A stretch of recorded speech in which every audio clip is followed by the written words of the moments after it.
মিতু, মাকে নিয়ে আর কখনো যেন তোমার মুখে এসব কথা বলতে আমি না শুনি, এই বলে দিচ্ছি কিন্তু। শোনো বড় মা, আমার মা যে পচা সেটা তো আমরা সবাই জানি। আর আমি ছোট বলে তুমি ভেবো না যে আমি কিছু বুঝি না। গ্রামের সবাই আমার মাকে নিয়ে পচা পচা কথা বলে, আর মা তো সারা দিন বাবার সঙ্গে ঝগড়া করে। আমার বাবা কোনো কথা শোনে না।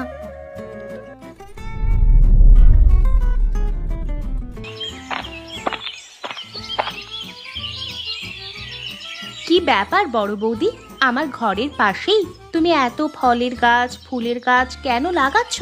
আমাদের শ্বশুর বাড়ির জায়গা জমি এখনো ভাগ হয়নি। আমি তো অনেক দিন ধরে এসব ভাগের কথা বলছিলাম, তোমরা কেউ আমার কথা কানে তুলছো না। আর যখন ভাগাভাগি হয়ে যাবে তখন আমি যে ঘরে থাকছি সেই ঘরটা তো আমারই হবে, তাই না? আর আমার ঘরের পাশে এই জায়গাটুকু তো আমিই পাবো। হ্যাঁ, তাতে কি হয়েছে? তোর জায়গা দেখে আমি কোনো ফুলের গাছ ফলের গাছ লাগাতে পারবো না নাকি? আমি তোর জায়গায় পড়লেই বা সমস্যা কি বলতো? আমি তো বুঝতে পারছি না। শোনো বৌদি, আমি তোমার মতো এত মহৎ হৃদয়ের মানুষ নই। আমি খুব সাধারণ একজন মানুষ, আমার কথাবার্তাও খুব সাধারণ। আমি যেটা বলছি একটু মন দিয়ে শোনো। তোমার যদি এতই ফুল আর ফলের গাছ লাগাতে ইচ্ছে করে তাহলে তোমার ঘরের পাশে যে জায়গা আছে সেখানেই লাগাও। আরে, মানুষ দুনিয়াতে যখন আসে তখন তো একাই আসে, আবার দুনিয়া যখন ছেড়ে চলে যায় তখন একাই চলে যায়, সাথে করে কিচ্ছু নিতে পারে না। জায়গা জমি তো তুচ্ছ ব্যাপার রে, আসল ব্যাপার হচ্ছে মানুষের সাথে মানুষের সম্পর্ক। দেখো বৌদি, প্রথমেই তো বলে দিয়েছি আমি সাধারণ মানুষ, আর আমার কথাবার্তাও খুব সোজা ধরনের। তোমার এত আধ্যাত্মিক কথাবার্তা শোনার মতো যথেষ্ট পরিমাণ বড়সড় মানসিকতা আমার অন্তত নেই। তোমাকে যেটা বলেছি দয়া করে সেটা করো, আমাকে বেশি কথা বলিও না তো। এত প্যাঁচ মনের মধ্যে কিভাবে যে ধরে রাখিস জানি না বাবু। তোর জায়গায় যদি আমি হতাম, মনের মধ্যে এত কলুষতা নিয়ে এক রাতও ঘুমাতে পারতাম না। কি বললে তুমি? এত বড় কথাটা বলে ফেললে? এখানে কলুষতা কি দেখেছো? হ্যাঁ শোনো, সকাল সকাল ঝগড়া করার মতো মন মানসিকতা আমার নেই। আমি যাচ্ছি, আর তোমার দেবর আসলে সব তাকে জানাচ্ছি।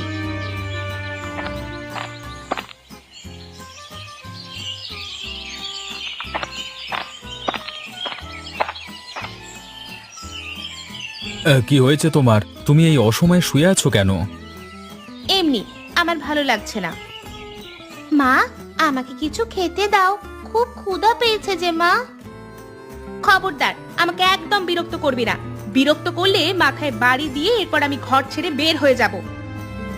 ব্যাপারটা কি? তুমি এমন আজব ব্যবহার করছো কেন মেয়েটার সাথে? কি করেছে ও? ভাত খেতে চেয়েছে, আর ভাত খেতে চাইবে না? তুমি দুপুরে ওকে খেতে দাওনি কেন? আমি রান্না করিনি তাই খেতে দিইনি। সেটাই তো বলছি, রান্না করনি কেন? কি হয়েছে? আমি তো ব্যাগ ভরে বাজার করে দিয়ে গেছি, তাহলে রান্না হয়নি কেন এখনো? আমার ইচ্ছে হয়নি তাই রান্না হয়নি। তোমার কথায় কি সব চলবে নাকি? তুমি কি আমার কোনো কথা শোনো যে এখন আমি তোমার কথা শুনবো? সবকিছু মগের মুলুক পেয়েছো নাকি?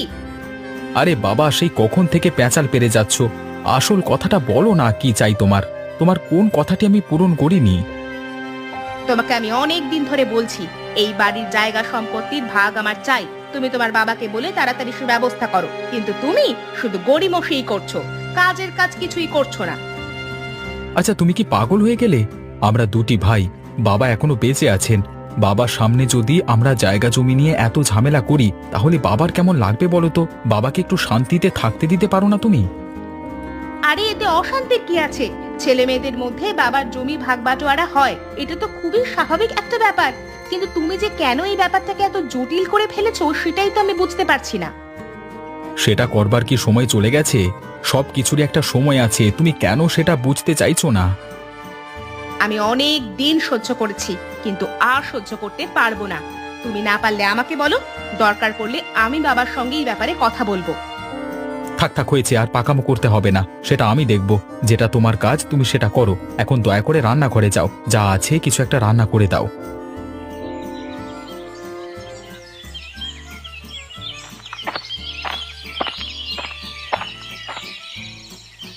কি গো, কি করছো তুমি? এই তো রুমালে একটু ফুল তুলছি। মনটা খারাপ হচ্ছে? তা কি হয়েছে? না তো, কি আর হবে? বললেই হবে, কিছু হয়নি। তোমাকে আমি চিনি না, অনেক বছর ধরেই তো তোমাকে চিনি। এখন চুপচাপ বলো তো কি হয়েছে। চুপচাপ করে আর কি হবে বলো, নতুন করে তো আর কিছু হয়নি। তার মানে সেই একই ঝামেলা, তাই না? ছোট বউ আজকেও তোমাকে কতগুলো কথা শুনিয়ে দিয়েছে। আচ্ছা, তোমাকে না বলেছি ছোট বউয়ের কথাগুলো পাগলের প্রলাপ মনে করে এক কান দিয়ে শুনে আরেক কান দিয়ে বের করে দেবে, তাহলেই দেখবে সংসারের সুখের অভাব হবে না। এই জানো তো, সংসারের মধ্যে পাগলরাই বেশি কথা বলে আর তারাই বেশি সমস্যার সৃষ্টি করে। তাই তাদের কাছ থেকে দূরে থাকা আর তাদের কথা না শোনাই ভালো। তুমি সব কিছুকে যেভাবে সহজ করে দেখো, বাস্তব কি আসলেই অতটা সহজ? সহজ বানালে সহজ আর কঠিন বানালেই কঠিন। সত্যি বলতে পুরোটাই নির্ভর করে নিজের উপর। তুমি কিভাবে কোন বিষয়টাকে নিচ্ছ, কোন বিষয়টাকে কতটুকু গুরুত্ব দিচ্ছ, সেটাই হচ্ছে মূল ব্যাপার।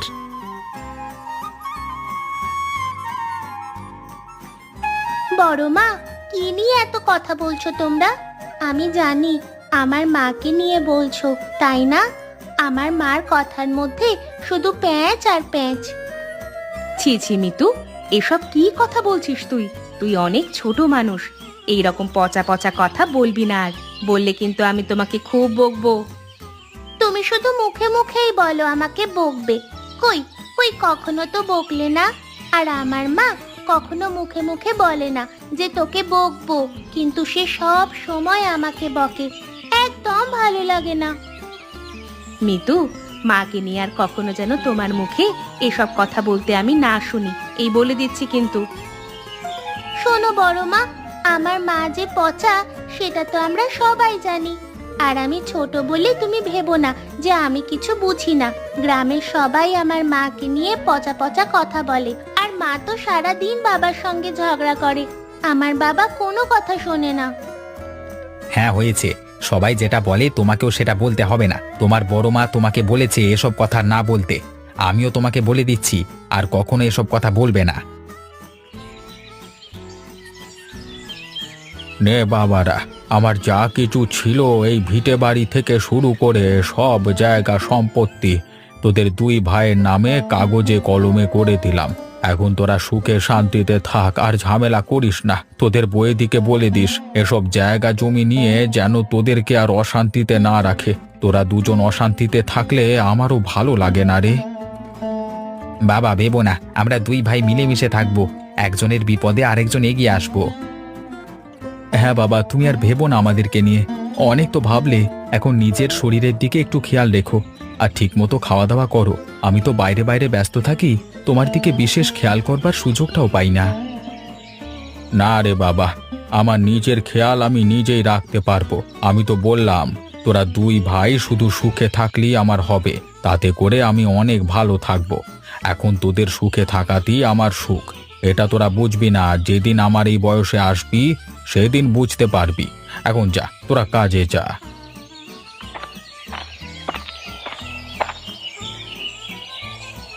তোমার মতো মহিলা কপালে থাকলে বাপ ভাইয়ের সাথে মনে হয় আর কোনো সম্পর্ক আমার থাকবে না। আজকে নিজের প্রতি নিজের খুব ঘৃণা হচ্ছে, লজ্জা হচ্ছে। বাড়ির ছোট ছেলে হয়ে কিনা আমি বাবাকে বলেছি জায়গা সম্পত্তি ভাগ করে দিতে। এটা আমার জন্য কতটা অস্বস্তিকর সেটা আমি ছাড়া আর কেই বা বুঝবে।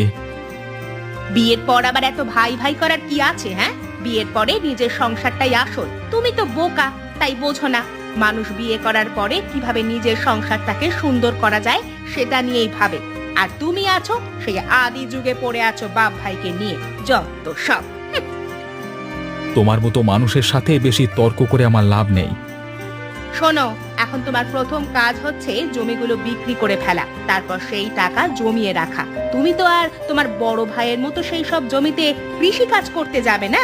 তুমি তো চাকরি করো, এইসব জায়গা সম্পত্তি দেখাশোনা করতে পারবে না। তার চেয়ে বরং ভালো দামে সব বিক্রি করে দাও। ঠিক আছে, জায়গা জমি বিক্রি করে ব্যাংকে টাকা জমিয়ে রাখবো। তারপর কোনো বিপদে আপদে সেই টাকা ধরবো, তাছাড়া ওই টাকাতে হাত দেব না। কি বললে তুমি? না না, টাকা ব্যাংকে জমা রাখবে না। তোমার মতো বোকা স্বামী যেন কোনো মেয়ের কপালে না জোটে। আরে, ব্যাংকে টাকা জমা রাখলে তারপর ব্যাংক থেকে শুধু একটা কাগজ হাতে ধরিয়ে দেবে। সেই কাগজ এনে যখন তুমি আমার হাতে দেবে, আমার তো সারা রাত ঘুম হবে না গো। টাকা ব্যাংকে রাখার কোনো প্রয়োজন নেই। পুরো টাকাটা এনে তুমি আমার হাতে দেবে। আমি এমন জায়গায় রাখবো কেউ টের পাবে না। তোমার কথা যতই শুনি ততই অবাক হয়ে যাই। এত টাকা পয়সা কেউ কখনো ঘরে রাখে? তাছাড়া আমরা তো গ্রামে থাকি, যে কোনো সময় চোর এসে নিয়ে যাবে। ছেড়ে দাও তো, আমি এমন জায়গায় রাখবো না। চোর কেন, চোরের 28 গোষ্ঠীও খুঁজে পাবে না। হ্যাঁ, তোমার যা ইচ্ছে তাই করো। তোমার মতো মূর্খ মানুষের সাথে কুতর্ক করবার বাসনা আমার নেই। আমি চললাম কাজে।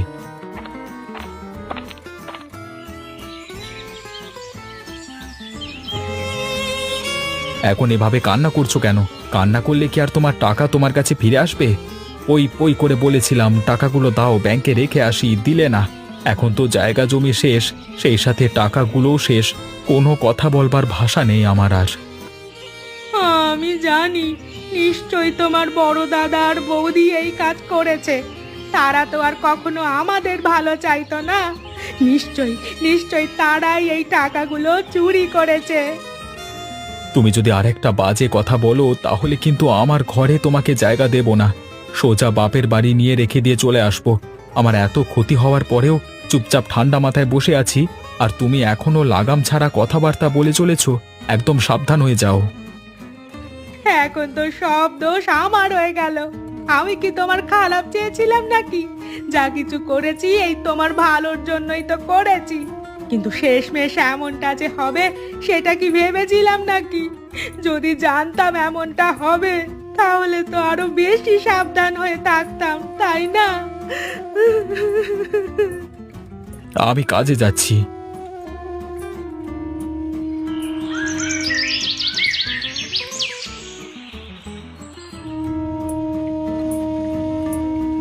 এখন কি করব? চাকরিটাও চলে গেল, কোম্পানিটাও এ সময় বন্ধ হয়ে গেল। আর এই বাজারে একটা চাকরি পেতে যে কি কি কষ্ট, কি কি বেগ পোহাতে হয় তা শুধু আমি জানি। এখন কি করব কিছুই মাথায় আসছে না। মেয়েটাকে ভালো একটা স্কুলে ভর্তি করিয়েছি, সেখানে তো প্রতি মাসে মাসে প্রচুর টাকা খরচ হয়। সেই টাকার জোগান কোথা থেকে দিব? তোমার যদি চাকরিটাই না থাকে, আমাদের খাওয়া পড়ার কথা তো বাদই দিলাম না হয়। ভাই বৌদির সাথেও তো তোমার কারণে সম্পর্কটা নষ্ট হয়ে গেল। এখন কোন মুখে গিয়ে তাদের কাছে সাহায্য চাইবো? আজ এমন পরিস্থিতিতে দাঁড়াতে হবে কোনোদিন কল্পনা করিনি। আসলে মানুষের জীবনে একজন ভালো জীবনসঙ্গী না আসলে তার জীবনটা পুরোটাই নরকের মতো হয়ে যায়। হ্যাঁ হ্যাঁ, বলে যাও। এখন তো তোমারই বলার দিন, আমার তো আর বলার কিছু নেই, শুধু শোনা ছাড়া। নিজের ঘরটা বাদে ঘরের আশপাশ, পেছনের জায়গা, এমনকি উঠান এখন আমার বড় ভাইয়ের কাছে বিক্রি করে দেব। আমার ভিটে মাটি কেনবার জন্য তো আর বাড়ির কোনো লোক আসবে না। বাইরের লোকের কাছে বিক্রি করতে গেলে তারা বলবে তোমার বড় ভাই তো আছে, তার কাছেই বিক্রি করো। নিজের ভিটে বাড়ি কেউ দূরের মানুষের কাছে বিক্রি করে নাকি? তা যদি করতেই হয় তাহলে করো, কিছু তো আর এখন করার নেই। জায়গা জমি ভাগ হওয়ার পর উঠোনে, বাড়ির পেছনে, এমনকি ঘরের পাশে সব জায়গায় আমি অনেক ফুলের চারা ও ফলের চারা গাছ নিজের হাতে লাগিয়েছিলাম। ভেবেছিলাম বড় হলে বাড়িটা ফলে ফুলে ভরে থাকবে, কত সুন্দর লাগবে। কিন্তু তা হয়তো আমার কপালে ছিল না, তাই জন্য হয়নি।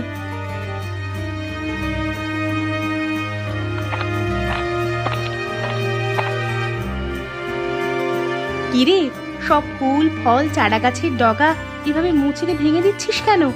ভেঙে দিলে ফল ফুল হবে কিভাবে? তুই নিজের হাতে লাগিয়েছিস, এভাবে নষ্ট করতে তোর খারাপ লাগছে না?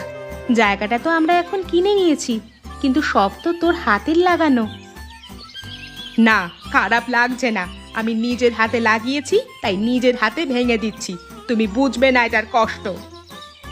আমি বুঝবো না তো কে বুঝবে? আমি তো তোর মতোই একজন মানুষ, আর মানুষই তো মানুষের আবেগ বুঝবে, তাই না? দিদি গো, আমাকে তুমি ক্ষমা করে দাও। আমি যা করেছি বুঝে শুনে করিনি গো।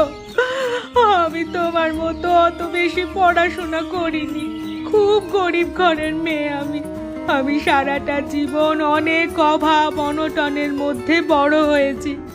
আর বড় হওয়ার পর দেখেছি আমার বাবার বড় ভাইয়েরা বাবাকে ঠকিয়ে টিপসই দিয়ে কিভাবে তার জায়গা সম্পত্তিগুলো গ্রাস করে খেয়েছে, আর আমাদেরকে পথের ভিখিরি বানিয়ে দিয়েছে।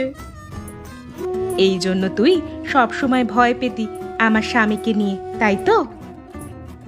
হ্যাঁ গো দিদি, কিন্তু এই কথাটা কখনো কাউকে বলা হয়নি, এমনকি তোমার দেবরকেও না।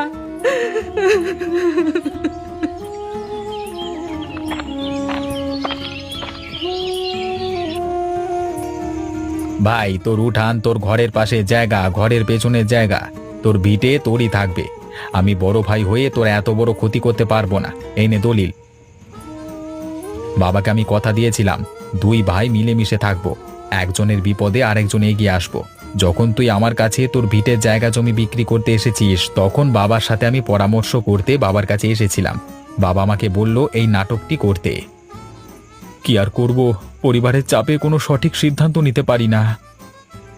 থাক থাক, এসব কথা এখন আর বলতে হবে না। সত্যি বলতে, খারাপ পরিস্থিতি না আসলে মানুষ নিজের ভুলগুলো অনেক সময় চোখে দেখতে পায় না, বুঝতে পারে না। আশা করি সবকিছু বুঝতে পেরেছো এতদিনে। ভাই, তুই আমার ছোট ভাই, জায়গার যে টাকা তুই নিয়েছিস সেই টাকা আমি তোকে দিলাম, আমাকে ফেরত দিতে হবে না। তুই কোনো একটা ব্যবসা করে এই টাকা দ্বিগুণ কর, আর তার বিনিময়ে আমি তোর কাছ থেকে কিছুই নিতে পারবো না। সৃষ্টিকর্তা এখনো আমাকে কোনো সন্তান দেননি। তাছাড়া ছোট ভাই বোন সবসময় নিজের সন্তানের মতনই হয়। তারা যতই কষ্ট দিক না কেন, বড়রা সবসময় তাদেরকে ক্ষমা করে দেয়। আমি আমার নিজের ভুল বুঝতে পেরেছি, আপনারা সবাই আমাকে ক্ষমা করে দেবেন। নিশ্চয় বৌমা, ভুল বুঝে যে অনুতপ্ত হয় তাকে সবার ক্ষমা করা উচিত। এতদিন এই দিনটা দেখবার জন্যই হয়তো সৃষ্টিকর্তা আমাকে বাঁচিয়ে রেখেছিলেন। আজকে আমি অনেক খুশি।